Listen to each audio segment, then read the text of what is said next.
This is a totally cool event. I've never seen cars racing on ice before. It's a unique place for motorsport fans to see all the rare cars sliding around and drifting on ice.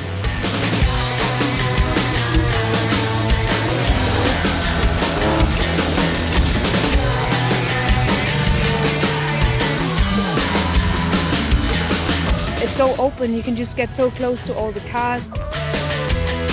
I came here because I wanted to see all the old Porsches, from the oldest one to the new ones, and I'm amazed, really.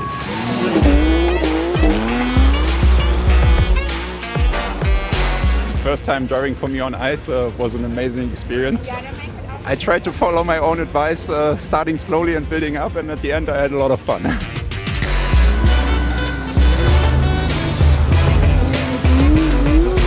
The drive was so nice.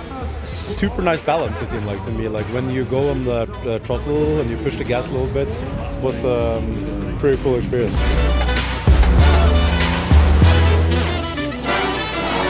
You need a bit different style, but it doesn't mean like it's less challenging. The speeds are a lot slower, but still you have to manipulate or to keep the car in balance. Otherwise you spin or you run into the walls. Sing 1, 2, 3, 4, 3, 2, 1. 'Cause no one can do it like we do it, like we do it, like we do it. 'Cause no one can do it like we do it, like we do it, like we do it. The Taycan is unbelievable with the acceleration phase out of the corners, and it pulls the car really straight, so that's amazing.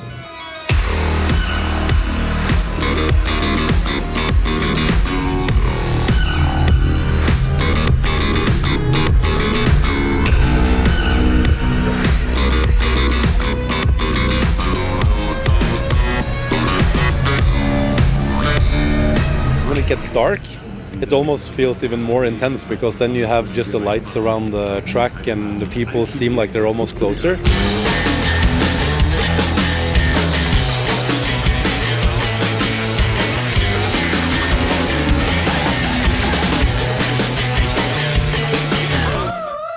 It's an amazing event here, and I think everybody should come here and have a look for himself. I'm hoping that I will be back next year for sure. It's really, really cool.